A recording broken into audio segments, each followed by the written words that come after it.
بونجور. اليوم حابة أقدم لكم وصفة النمورة.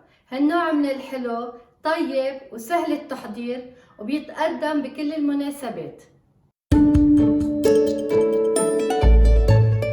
لحتى نعمل النمورة بحاجة ل3/4 الكباية سكر أبيض عادي، بحاجة لكباية سميدة فرخة يعني سميدة ناعمة، وبحاجة لكبايتين سميدة خشنة. السميدة اللي بنستعملها للمعمول سميدة خشنة كبايتين، وبحاجة كمان لكباية وربع حليب بحرارة الغرفة، ولربع كباية لبن، و3/4 الكباية زبدة مذوبة كمان بحرارة الغرفة.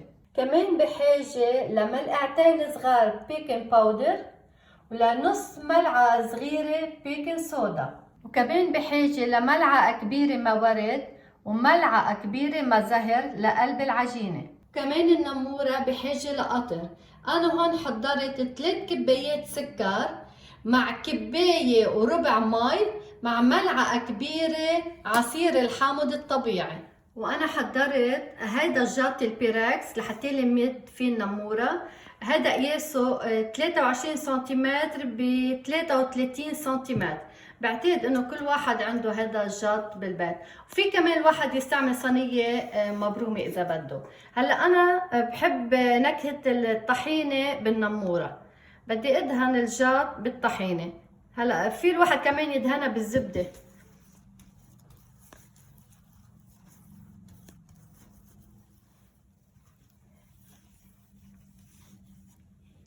هلا بدي بلش اخلط النموره. هيدا السميده الخشن وهيدا السميد الناعم وهيدا السكر وهيدي الزبدة. وانا بفضل اول شي افركهم بايدي لاتأكد انه السميدة كلها خلطت بالزبدة.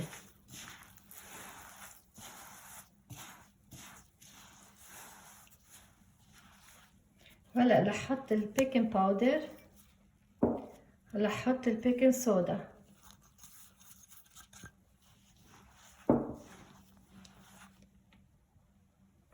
هلا احط الحليب،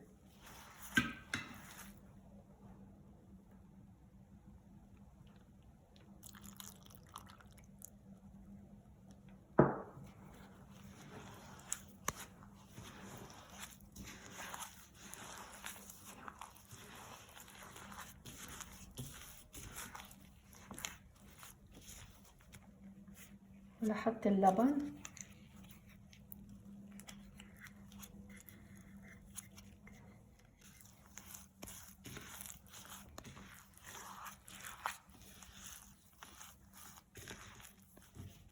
وهلا بدي احط ملعقة كبيرة من الزهر وملعقة كبيرة من ورد، وبدي احركهم كلهم ببعضهم.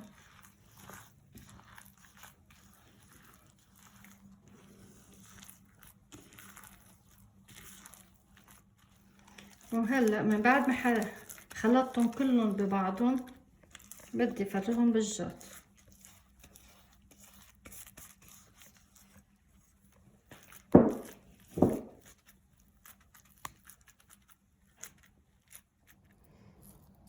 هلا لظبط وجه الصينية بغطس الملعقة بالحليب.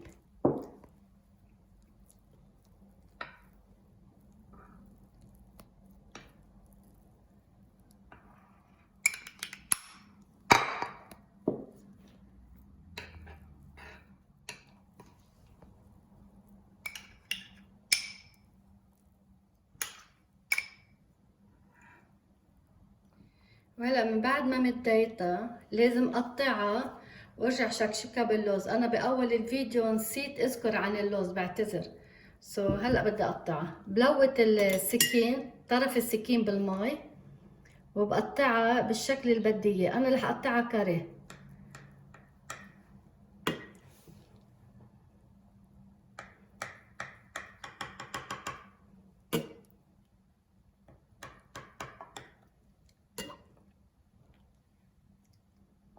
كل ما حسيت على السكين عم بيلزق بالعجينة النمورة، بلت طرف السكين، راس السكين بالمي.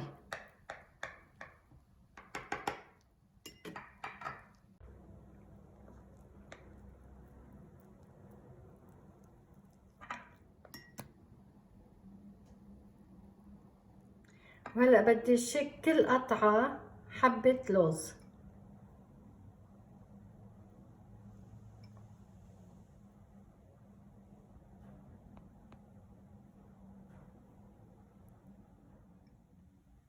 انا اللوز كنت نقعته بالمي ومقشرته، نقعته مشان ساعتين.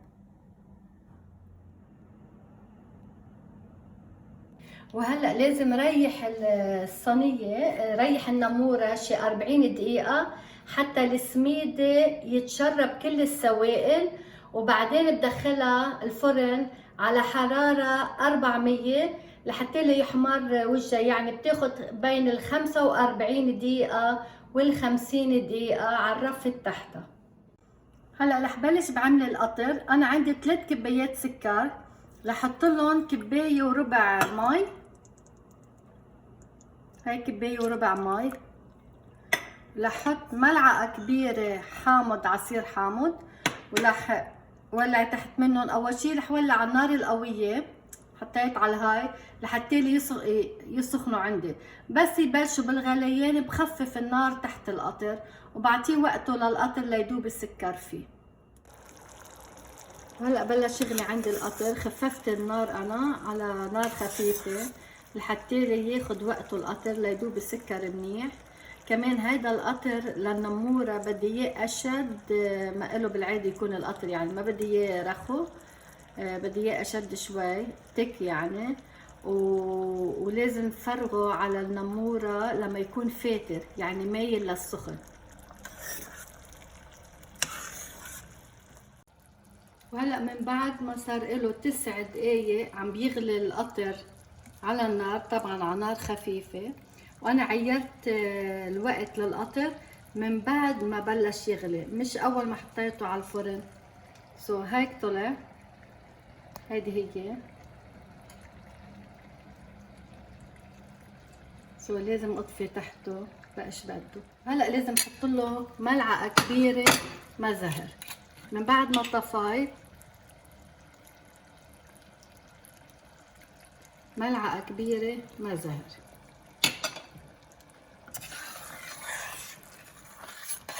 وهذا القطر صار عندي جاهز مشان النمورة. انا هلا حميت الفرن على درجة 400 فرنهايت، ورح دخل صينية النمورة لحتى لي شوفها كلها احمرت، يعني بين ال 40 دقيقة و 45 دقيقة، او يمكن تاخد 50 دقيقة حسب كل فرن. من بعد ما كان لها 40 دقيقة بالفرن شلتها لأنها احمرت كلها. وهلا بدي فرغ القطر عليها، هي سخنة والقطر فاتر عندي بعده.